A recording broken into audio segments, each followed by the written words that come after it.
The St. Paul Police Department's Canine unit celebrated its 50th anniversary in 2008. To mark the occasion, St. Paul author Ruth Gordon penned Follow the Dog, a history of the St. Paul Police Canine unit. The book is a tribute in words and pictures to one of the most renowned canine units in America. A retired University of Minnesota public health professor, Gordon has a passion for dogs and the roles they play in our lives. Well, I really have always loved dogs, and so the more you get to know dogs and different kinds of dogs and different services that they may or may not be giving outside of being a pet, which I think is a pretty darn good job. Well, anybody that has a dog knows that that's a good job.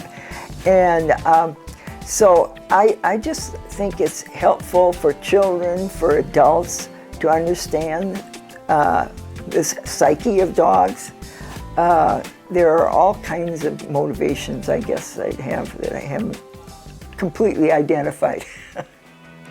The winner of several canine competitions, St. Paul's police dogs are also enjoying national exposure on Animal Planet's reality show, Canine Cops. St. Paul Police Sergeant Paul Dunnom heads the Canine unit. The St. Paul Police Canine Unit is comprised of 21 officers and 1 sergeant. We have 22 dogs, 21 patrol dogs, and 1 single-purpose bomb dog. We are on the streets 24 hours a day, 7 days a week, 365 days a year. Our primary purpose is to be a support unit. We support all of the different units within the department for whatever needs they might have. Primarily, we support the patrol division whenever they need a dog.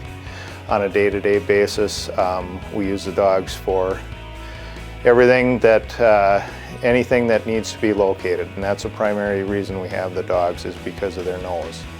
Oftentimes we're looking for humans, sometimes we're looking for narcotics, sometimes we're looking for explosives, sometimes we're looking for evidence that's been dropped by a suspect, but the primary reason we have the dogs is for their nose and their ability to scent.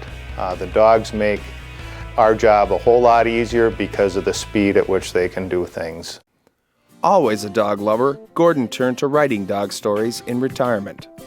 I needed another story of dogs helping people, and my husband and I decided, just out of curiosity, we were retired, we went to the Canine graduation in May, and it occurred to me that there were some pretty good stories there of dogs helping people.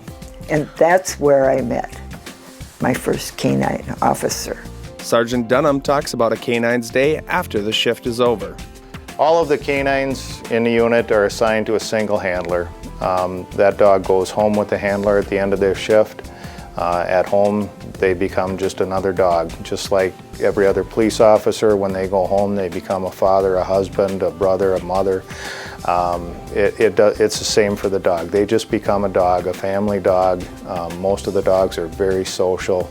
They love human interaction. And they need downtime too. Dogs do stress out, and they need that social affection to make their life whole. Gordon's book is a finalist in the Dog Writers Association of America annual writing competition to be awarded in February. Released by Minnesota publisher Pogo Press, Follow the Dog is available at most online and local retailers.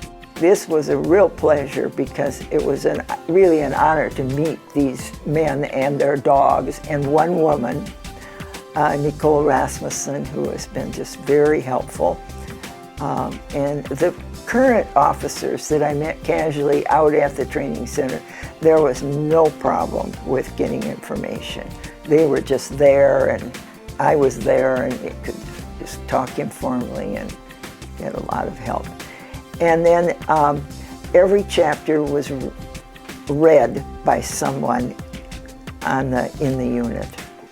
It was a great pleasure to meet all these people, and I just admire them thoroughly. And since I'm a devout coward, I especially admire them.